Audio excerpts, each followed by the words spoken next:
Well, we are almost at the end of this meeting. I'd like to call here on the stage Daniel Lalonde, CEO Design Holding, and Dario Rinero, CEO Lifestyle Design.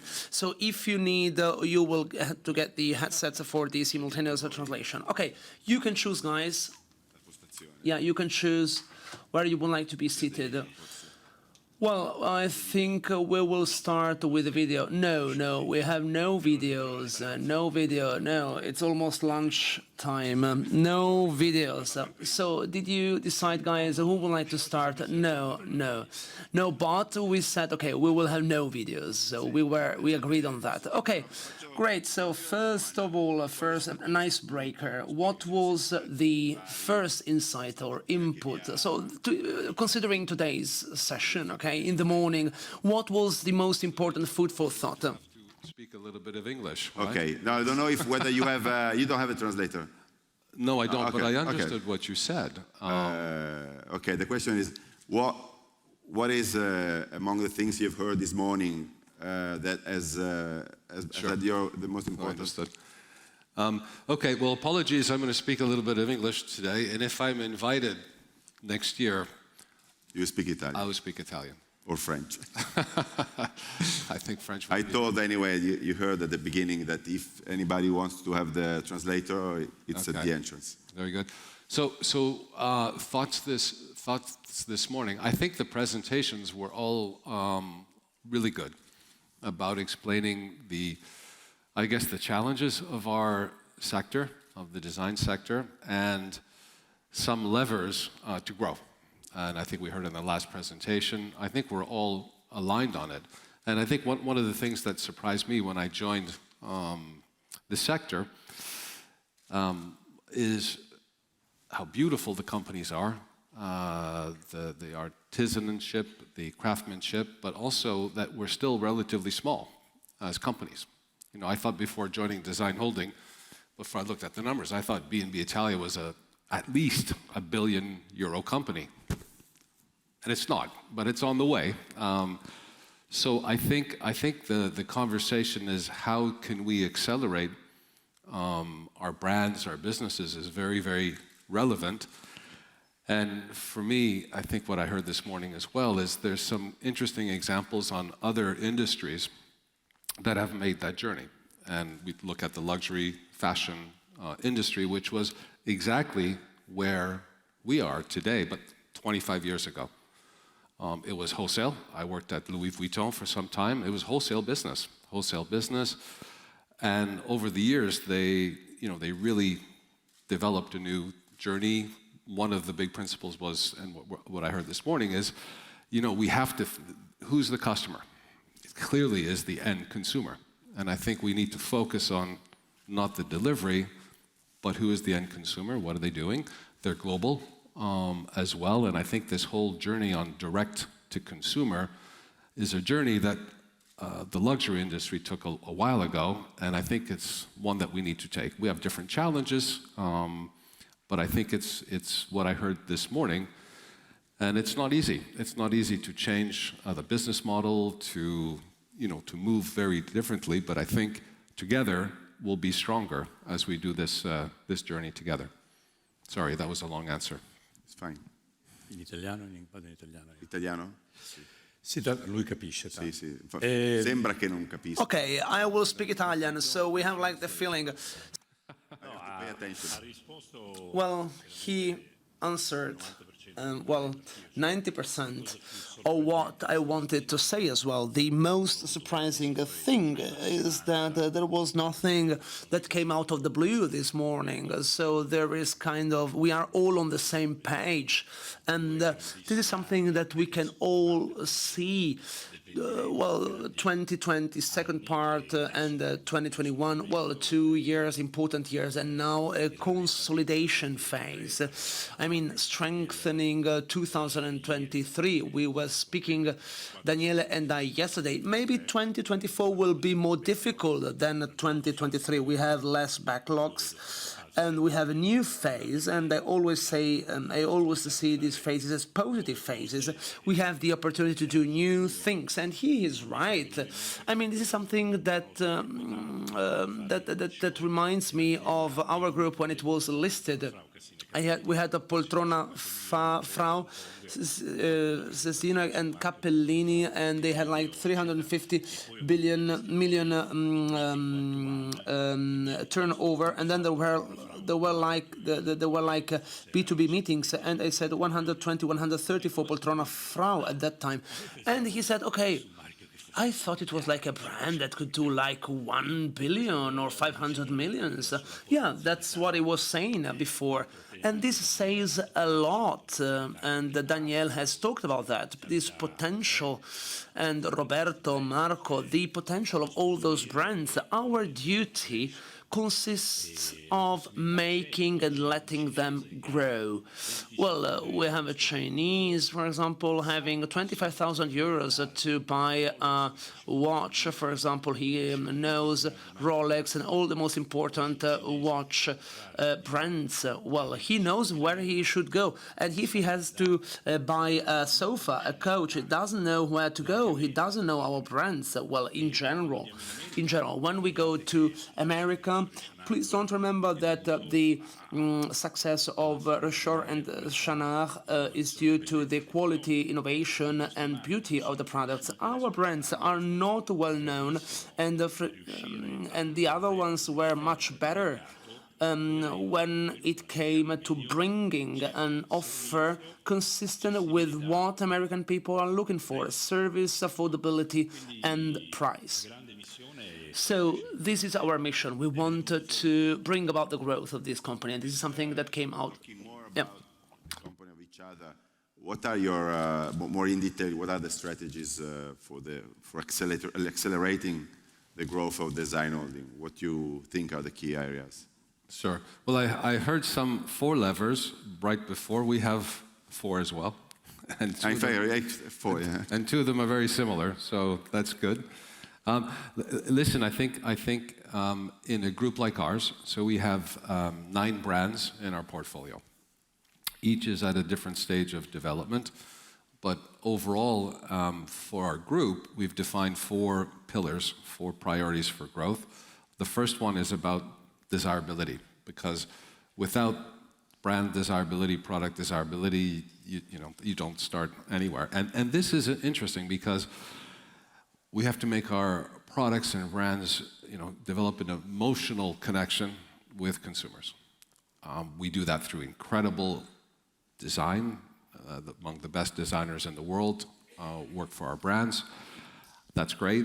Also, what's been interesting, that needs to be, we talked about sustainability a lot today. What's interesting, I find, is that this is very important for us, but our designers start there.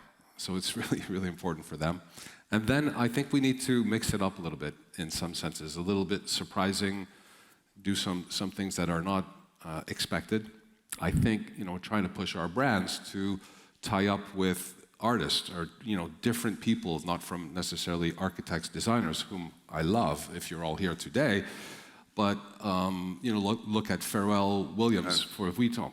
Yeah, that's cool, that's unexpected, and I think we need to introduce those types of stimulus to make our brands even more desirable. So I think that's the first point. The second one is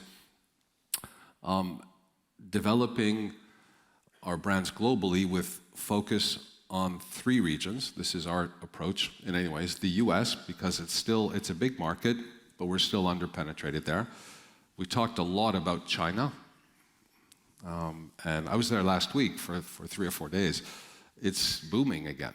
It's incredible. Yes. The beginning of the year was difficult because of the lockdowns in some cities, in Shanghai, but you see the momentum incredible. There's incredible amount of projects going on in all of China, and I think combined, we're all small there. Some of us are bigger, blah, blah, blah, but I think it's an interesting growth opportunity because if you look again at the luxury space, it's 40% of their business. And for us, it's 4, 5, 6, 7% of our business. Then the question is, why? And that'll be a longer answer one day. But anyways, I believe that there's potential there. And what I see in China is the customer that we need to address to is the millennials, so the younger consumers. They're very mobile, they have lots of cash, and they love brands.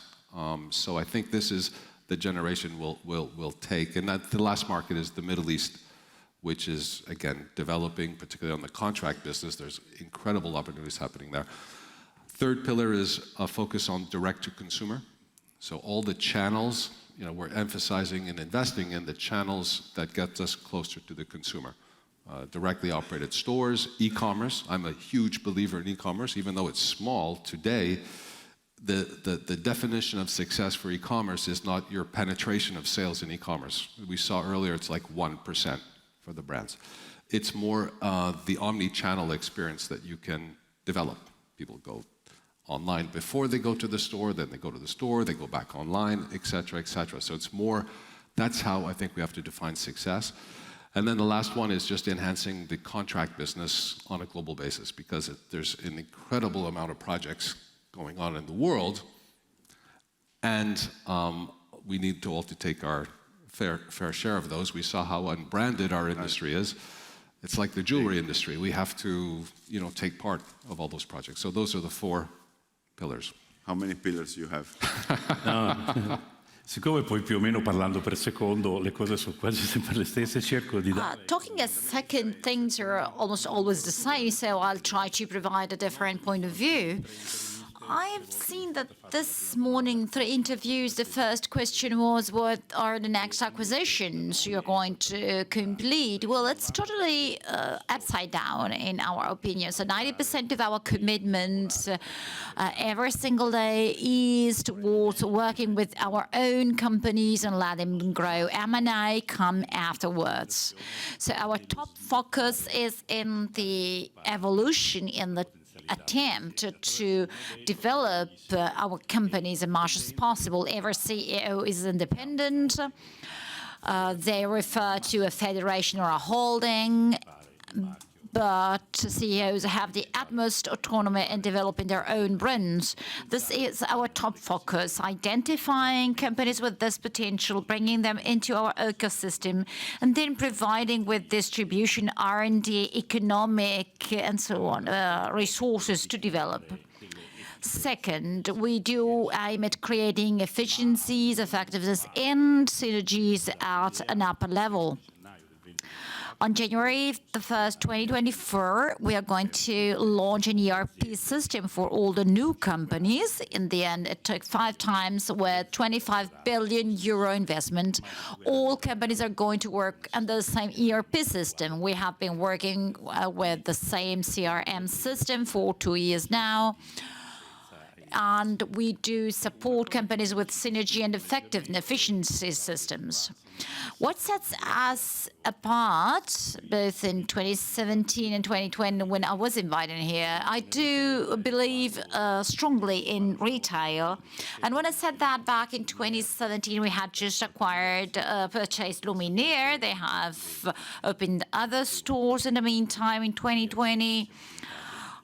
We became majority stakeholders of the largest distribution group, which is Interni, and we are actually very happy with them. I strongly believe in a thing that Daniele actually mentioned before, which is the weapons in the battle in the past 5 years won't be the same weapons to fight the wars in the next 50 years. The next weapons are on the market. It's direct to consumer, go to market. As we heard, possibly from Roberto this morning, there are 30, 50 companies manufacturing wonderful products in Italy, but the true problem is who is in Nashville in this moment with a product in the shop window to sell.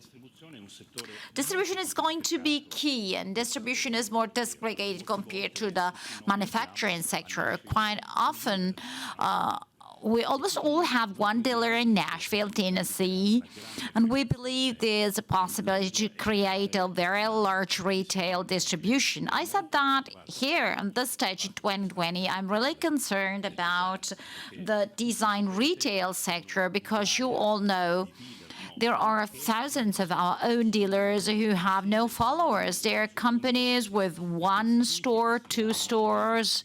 And after these geniuses come to the end of their own life, there's no more product landscape. Is going to distribute our own products. We have wondered about that 6 years ago, and we are investing on multi-brand retail at the moment.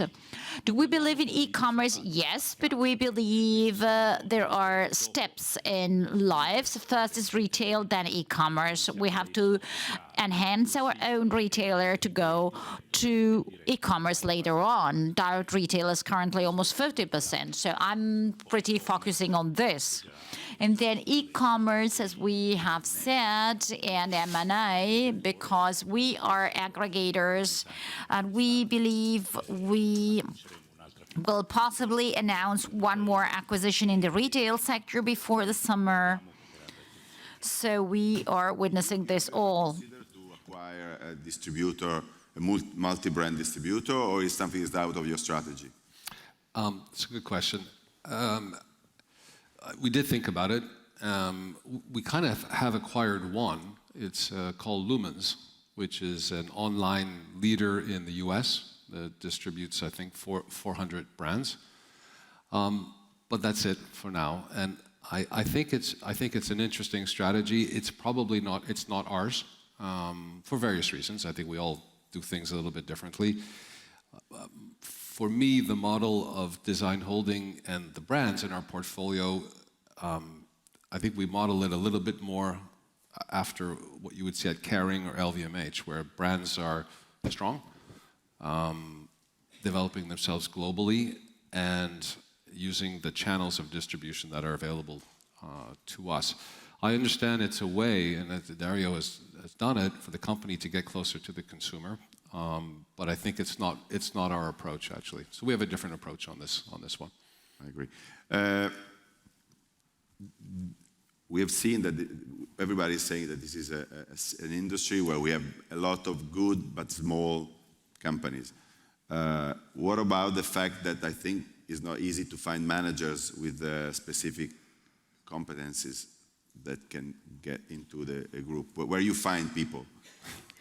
Well, we're fairly agnostic in finding management. I think it helps if there's an understanding of the industry, helpful, but not necessarily in all positions. So we source talent from, I like to hire people that have global experiences or global mindset, that have the entrepreneurial spirit, which are values in our company, because I think we all our companies, the story, I could tell the story of B&B Italia, Floss, Louis Poulsen, we all have strong entrepreneurs that founded our companies, and I think it's important to keep that going. So I think you find people with the entrepreneurial spirit, and something I'm looking a little bit more is like a propensity to make change, but not for change's sakes. But I think we need to shift. This is my belief, anyways. We need to shift a little bit the model going forward. So we try to find individuals who can help us make that shift while still respecting all the the DNA of the brand, the heritage, the foundation, the codes, but making that shift as well. So we're agnostic, I would say. In the industry and outside of the industry is fine. Outside of the industry, looking for people with strong brand building talent, I would say, probably more than anything. Anch'io provo a aggiungere qualcosa di diverso. I'll also try to add something different on the fact of attracting people from the outside. Consider that we both come from the outside. So we are two living examples. You are the witness proof of this. When the sector has smaller realities, it's not strange. I'll answer with 1 minute of minutes to explain how small these companies are, how small this sector is. This is a question we usually do not tackle to the full. We have a food furniture sector accounting 43 billion sales, exporting 40%. Legno Arredo wood furniture should export 50%. There are also some chains, and at least 50% should be the goal. 10% out of 43 billion would be great for our own country. Why doesn't this happen? Because companies are small, as we said. But how small are these companies? We have 73,000 companies, 212,000 employees. Every person has 4 people in staff in it. 4. For a reference, the mechanical sector has almost 2 million employees, about 10 people per entity, 2.5 times higher. Our companies are smaller, unfortunately. What does this mean? With 3 percentages, which are quite easy to keep in mind and which are actually very shocking, in here, we do represent a sector whose companies numerically account for 15% of the total national level. So our sector accounts for 15%. But considering the employees, we account for 8%. So we are understaffed by 50%.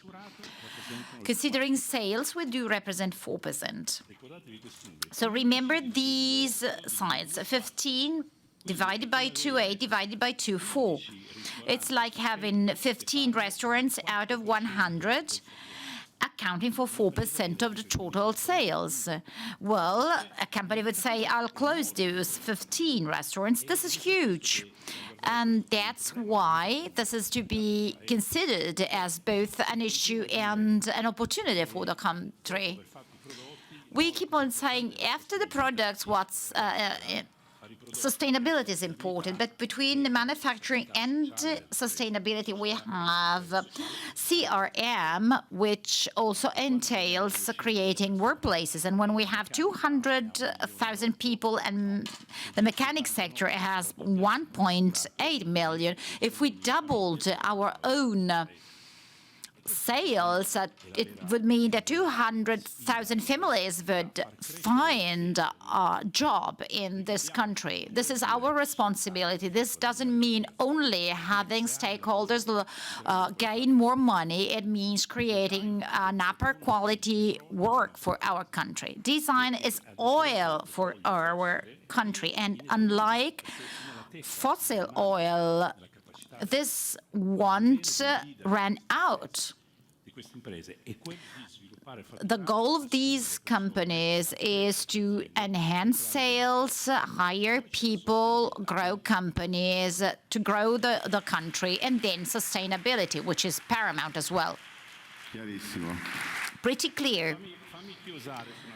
I'd like to close. In 1951, Milton Friedman said, the first social responsibility of the company is creating profit for stakeholders. It's a historical statement. Okay, you can do whatever you want, but if you don't create profit, the company will close. Now, Milton Friedman would say the first goal of the company is creating value for the shareholders, for the community in a sustainable way. In a sustainable way, well, that's the clear part in the statement. We have an issue with sustainability. The fact that we have to double the number of employees in this category, well, that's not that clear. And actually, our country needs employment. Well, I totally share what he just said. I'll ask a question to you instead, which is business-specific licensees. You have a JV with Fendi, but you have a big division with many brands. Che strategia avete su quest'area? What's your strategy on this field, and where do you think you're heading to? Well, I fell in love with the sector 12 years ago when I joined, and I fell in love with luxury living 9 years ago. Luxury living to me is Luxottica in the furniture sector. It can become Luxottica in the furniture model. Alberto Vignatelli and Olga actually designed and established this company in this view. So they have a mindset which cannot understand that easily. Each brand has their own team and so on. And then in the end, for reasons different reasons. In May 2020, we were able to take in luxury living. That was an extremely joyful moment for me. We acquired that in May 2020 when we were all locked down, and American shareholders one asked, do you really want to acquire this company, which is closed? I do believe on that. I work with Andrea Gentilini, Olga. I believe this is a great opportunity. We have now Versace, Dolce & Gabbana. Within September, we're going to announce another major license. So I believe this is going to be a full autonomous platform within our own group, specialized at world level in building larger brands. There was an article by Silvia Ani on Corriere della Sera last Saturday that gives meaning to this fashion industry is getting into the furniture world. As you understand at the Salone, for sure we're going to have a business from 200 to 500 million euro sales fashion brands in furniture in the coming years, and we want to be those doing that, the main players in the segment. For you, Fendi Casa is the only one you have. You're not wrong. Also for the future. So we have, in our portfolio of 9 brands, Fendi Casa is the only, I say it's a license, but we created a joint venture, and there's history between our groups about that. Clearly, listen, I think it's a choice. It's a choice, and we choose, or I choose. It's not a business that we want to do, licenses. I think it's a great business. They have scale and wonderful brands, but our approach is more predicated on buying companies, owning companies, creating value in companies that we own, because I think that's what we do best. I think there's challenges in licenses, again, and they execute very, very well, Dario and the team. I think that, the challenges are, well, first of all, you have to pay a license fee. I don't like this at all. I'd rather take the added value ourselves. That's one. And the second, you never know. In time, you see what's happened in the eyewear space, in the beauty space, brands take it back possibly, but I think they've done a great job and they're at scale. It's just different. So we are not pursuing licenses, and they're the experts at the licenses. So I think we're very compatible in that direction. And I stay with you. We are in the stock exchange. You have invested. Apparently, your group announced that we're doing an IPO soon. Yes, I saw that. That's what I saw this morning. But you saw that. I saw, possibly. It was the red. The next one. Where's Barbara? Yes, it was very good news. I had to do this question because Barbara is here. I know. So what's the question, David? No, the question is that Italian design brands are just listed. If they are a benchmark for you, what you think about their operation, what you think for the future of your company? Yeah, that's a sensitive question. 3-4 questions. Yeah, so okay, 3 or 4 questions. So listen, I'm not the owner of the company, unfortunately. As I said before, I have a little piece, but not a really big one. So I don't make the final call, but I can influence the call. Listen, I think it's no secret. Our two funds. I asked you this question, not to him, because he's part of a group. I don't think. Well, you never know. You could ask Dario the question too, and it'll be interesting what he answers. But so we're owned by Carlyle and Invest Industrial, so 2 big private equities, and they're, at one point in time, there is an exit project, like you described earlier this morning. The thesis has been an IPO all along. Can things change given the market environment? Who knows? Clearly, is the market ready? It's debatable because you just did a successful transaction.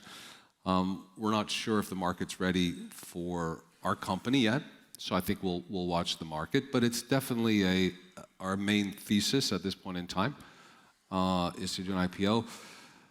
And maybe an answer to one of the 4 questions that you asked are, if we do our comp, because there's not many comps out there.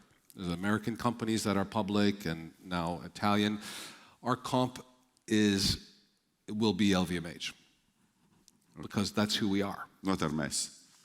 Oh, I would love the multiple of Hermes, but I will take LVMH any day of the week, because that's how we position our group. So it's just a logical extension of how we are, how we operate, what we want to do, our model. And I think in some senses, if LVMH or Kering decided to create a design pillar and own it, because they have a lot of different pillars, as you know, we think we could be the natural pillar in for them. Yeah, and they've got beautiful brands as well. So that's our mindset. So if we comp, and that's why unfortunately, the EBITDA margin is important too. So we have an EBITDA margin 25%, which is similar to some of the luxury groups, luxury brands, and it's important, the top line growth, but also the profitability growth as well in percentage. So that would probably be our comp if one day, Barbara, we do decide to do something. It would be in Milan, probably, no doubt, but it's still open. There's nothing, I can confirm, there's nothing specific at this point in time. We're not working on anything at this point in time. Let's be clear. Voilà. Vuoi che risponda a questo? Sì, se avete... Do you want me to answer? No, we have no plans for the future. A nice joke I told our shareholders, but do you ever think about relisting the group? And the wonderful answer I received came from DK Watt that said, but has there ever been something you actually wanted to do and you could not do because we did not give you the money? No, I answered. So as long as we go on like this, there's no need of thinking about anything different. Any investment or acquisition was also done with own means. So by subtraction, I would think that if we had something that big to justify this, they might think about that. I can tell it in front of Barbara. I have been for 4 years the CEO of a listed company, and I enjoyed that a lot. So it's a great ad. I believe listing is not red tape only, not a weight. I come from Coca-Cola company. So my idea is that the listing is like a window you open on your company, and whoever is going through the street can actually look into it. It obliges you to ethic, discipline, cleanness in what you do, and all these things are pretty positive for companies worldwide, and this is absolutely great. So the plus signs are more than the minus signs. Since we're closing, if I can add one more thing, we actually met back in 2020 with his predecessor in 2017 too, and to close with some optimism, as we always try to do on these occasions. We said when we used to have 500 million euro, our goal was to go for 1 billion in 2025. In a couple of days thereafter, they also announced that to the press, 1 billion for investments. Well, we are now 3 years later, and we do point to 1 billion in 2025, and I believe that's their same goal. So is there any life on Mars? Things go on for companies with a goal, with a plan, who want to commit. This is a wonderful sector where we are really only scratching the surface. And when getting to 1 billion, we are all thinking about the next step, because there's so much to do. We have to be optimistic, even though there's some wind hitting on our face. 2023, 2024 is going to be like this, but that's a great occasion to make some cleaning, to go for some acquisitions, to restart later on. The future is ahead of us. It's not the past 50 years when we made the history of design. The history of design is going to come in the next 50 years. Last question. You come from outside the design industry. You are not Italian. You have just arrived. I mean, you are not in this industry. Yeah. what is your suggestion? We are, okay, you have met many entrepreneurs, you've seen the industry. What would be your suggestion to the entrepreneur of maybe smaller companies in the industry for the future? Wow, okay. Well, I would start by saying I think our industry, which is so many strong positives with it, is very similar to I would say again the fashion, luxury. There's some very similarities. The customer, I think, is the same. She or he has, a Birkin bag, a Tank Cartier watch, hopefully a Chameleon da sofa, and Arco lamp from Floss, and a lot of your products, Dario, as well. So I think there's a commonality that's very horizontal on the customer. They love brands, they love to discover brands. There's a lot of craftsmanship and artisanship in our sector, just like there is luxury. We have some challenges that are a little different. I think it's harder. I don't think I can justify the economics of putting a 2,000 square meter store in Monte Napoleone. I wish it would be fantastic, but I think it would be tough. It would be a big investment. So I think there's challenges. You have to stay in Via Durini. Yeah, you have to stay. That's right. The rent is better there. So we have to be careful. We have to adapt. So listen, the entrepreneurs, the reason I say that is because I think